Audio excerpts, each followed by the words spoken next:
നമസ്കാരം. മറ്റൊരു വീഡിയോയിലേക്ക് മാന്യ പ്രേക്ഷകരെ ഹാർദവമായി സ്വാഗതം ചെയ്യുന്നു.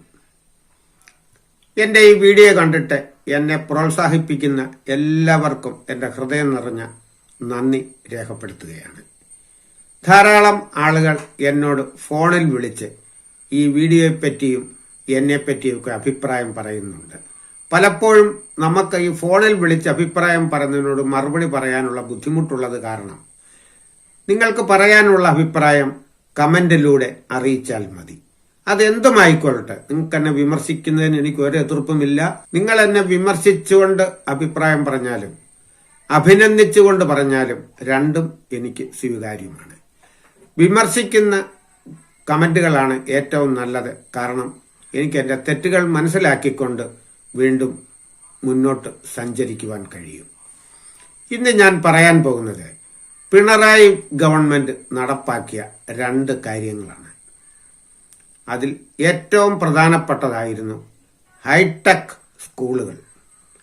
ഗവൺമെന്റ് സ്കൂളുകൾ മിക്കതും പൊളിഞ്ഞു വീഴാറായതും നശിച്ചു പോയതും എല്ലാ സ്കൂളുകളും അവർ പുനരുദ്ധരിച്ച് ഹൈടെക് സ്കൂളുകളാക്കി. ഞാൻ പഠിച്ച സ്കൂൾ, അതേ സ്കൂളിലാണ് ഗവൺമെന്റ് സ്കൂളിൽ എൻ്റെ മക്കളും പ്രാഥമിക വിദ്യാഭ്യാസം നേടിയത്.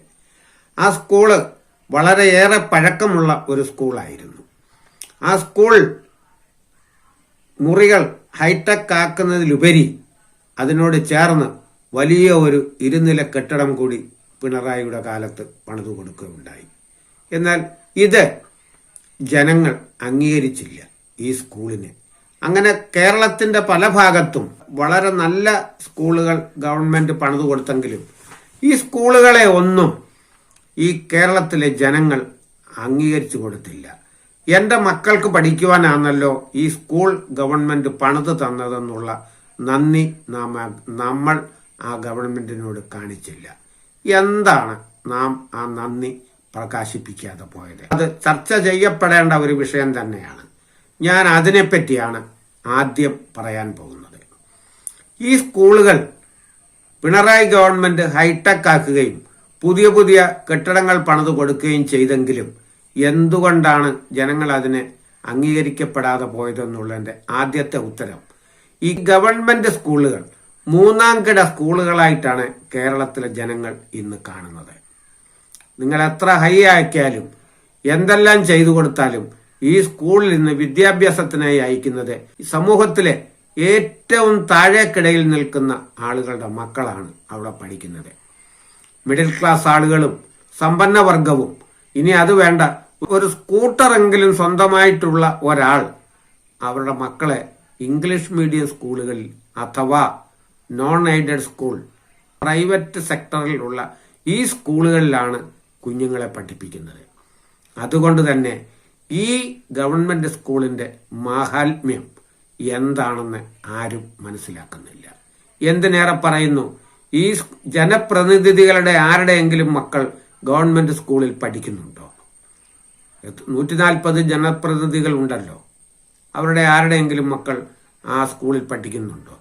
സ്കൂളിൽ കുഞ്ഞുങ്ങളെ പഠിപ്പിക്കുന്ന അധ്യാപകരുടെ മക്കൾ ഗവൺമെന്റ് സ്കൂളിൽ പഠിക്കുന്നുണ്ടോ? അങ്ങനെ നാം അങ്ങോട്ട് ഇനം തിരിച്ചു ചെന്നാൽ, അതിനാണ് ഞാൻ ഒരു സ്കൂട്ടറിന്റെ ഉദാഹരണം പറഞ്ഞത്. ഒരു സ്കൂട്ടറെങ്കിലും സ്വന്തമായിട്ടുള്ളവന് ഗവൺമെന്റ് സ്കൂളിൽ കുഞ്ഞുങ്ങളെ പഠിപ്പിക്കുവാൻ വയ്യ, അവർ പഠിപ്പിക്കുകയില്ല.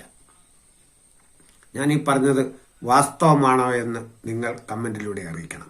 അതുകൊണ്ട് ഈ ഹൈടെക് സ്കൂളിന്റെ മാഹാത്മ്യം, അവിടെയുണ്ടായ മേന്മ, അവിടെ ഉണ്ടായ നേട്ടങ്ങൾ എന്താണെന്ന് ജനങ്ങൾക്ക് അറിയാൻ കഴിയുന്നില്ല. കാരണം എല്ലാവരുടെയും മക്കൾ പഠിക്കുന്നത് വലിയ വലിയ സ്കൂളുകളിലാണ്.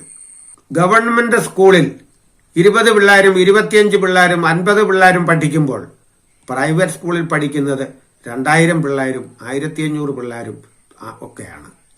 അവിടെ ഒരു കുറവുമില്ല. അല്ല, കുട്ടികളില്ലാഞ്ഞിട്ടല്ല, കുട്ടികളെ ഗവൺമെന്റ് സ്കൂളിലേക്ക് മനുഷ്യന് വിടുവാൻ മടിയാണ്.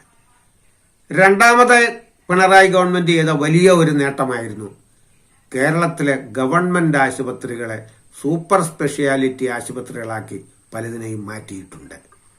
ഹൃദയ ശസ്ത്രക്രിയയും മറ്റ് അവയവ മാറ്റങ്ങളൊക്കെ ഗവൺമെന്റ് ആശുപത്രികളിൽ വളരെ ഭംഗിയായി നിർവഹിക്കപ്പെട്ടിരിക്കുന്നു. എന്നിട്ടും ഈ ഗവൺമെന്റ് ആശുപത്രികൾ എങ്ങനെയാണ് തഴയപ്പെടുന്നത്? അതിനും പിന്നിലൊരു കാര്യമുണ്ട്. ഇവിടുത്തെ സമ്പന്ന വർഗത്തിനും ഇവിടുത്തെ മിഡിൽ ക്ലാസ് ആളുകൾക്കും പ്രൈവറ്റ് ആശുപത്രിയിൽ പോകുന്നതാണ് ഇഷ്ടം.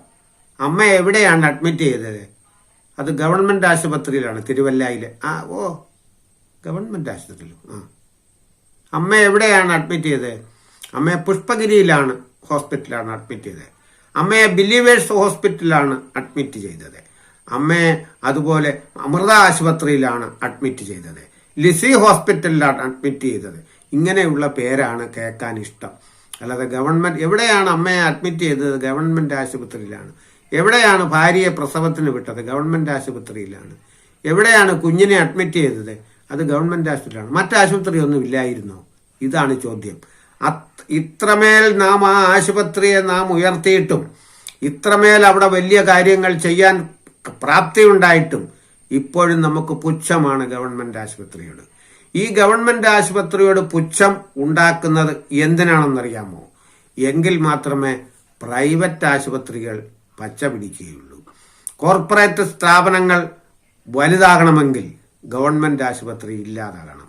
ചാനലുകളെല്ലാം ഗവൺമെന്റ് ആശുപത്രിയിലെ കുറ്റങ്ങൾ പറഞ്ഞുകൊണ്ടിരിക്കുകയാണ്. എപ്പോഴും വലതുകാൽ ഓപ്പറേഷൻ ചെയ്യുന്നതിന് പകരം ഇടതുകാൽ ചെയ്തു, ഇടത് കണ്ണിന് പകരം വലത് കണ്ണ് ചെയ്തു, ആശുപത്രിയിൽ അങ്ങനെ ചെയ്തു, ഇങ്ങനെ ചെയ്തു എന്ന് പറഞ്ഞുകൊണ്ടിരിക്കുകയാണ്. കാരണം ഒരു മനുഷ്യൻ ഈ ഗവൺമെന്റ് ആശുപത്രിയിലേക്ക് പോകരുത്.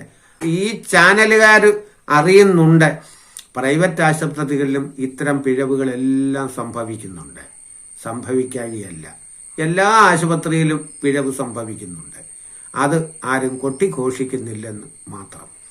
ഈ രണ്ട് കാരണത്താലാണ് പിണറായി ഗവൺമെന്റ് ചെയ്ത ആശുപത്രിയുടെ വികസനവും ഗവൺമെന്റ് സ്കൂളുകളുടെ വികസനവും ജനങ്ങൾ അറിയാതെ പോയത്, അല്ലെങ്കിൽ അംഗീകരിക്കപ്പെടാതെ പോയത്. ഞാൻ ഇപ്പോഴും നിങ്ങളോട് പറയുന്നു, നിങ്ങളുടെ കുഞ്ഞുങ്ങളെ നല്ല സ്കൂളിൽ പഠിപ്പിക്കുക എന്ന് പറഞ്ഞാൽ ഗവൺമെന്റ് സ്കൂളാണ്, ഒരു കുഴപ്പവുമില്ല. ഗവൺമെന്റ് ആശുപത്രിയും ഒരു കുഴപ്പവുമില്ല. നാം ഗവൺമെന്റ് ആശുപത്രിയിലേക്ക് ചെല്ലുകയും അവിടുത്തെ കുറവുകൾക്കെതിരെ നാം സംസാരിക്കുകയും ചെയ്യുമ്പോഴാണ് ആശുപത്രി ജനസമൂഹത്തിലേക്കും അറിയപ്പെടുന്നതും അതിന്റെ കുറവുകൾ പരിഹരിച്ചുകൊണ്ട് അവരത് മെച്ചപ്പെടുത്താനും ശ്രമിക്കുന്നത്. ഞാൻ പറഞ്ഞത് വാസ്തവമാണെങ്കിൽ ദയവായി നിങ്ങൾ കമന്റ് ചെയ്യണം. ഞാൻ പറഞ്ഞത് കളവാണെങ്കിലും നിങ്ങൾ കമന്റ് ചെയ്യണം. ഇഷ്ടപ്പെട്ടുവെങ്കിൽ നിങ്ങൾ അത് ലൈക്ക് അടിക്കുകയും എന്ന് ഫോളോ ചെയ്യുകയും. മറ്റൊരു വിഷയവുമായി ഞാൻ വീണ്ടും വരുന്നത് വരെ നമസ്കാരം.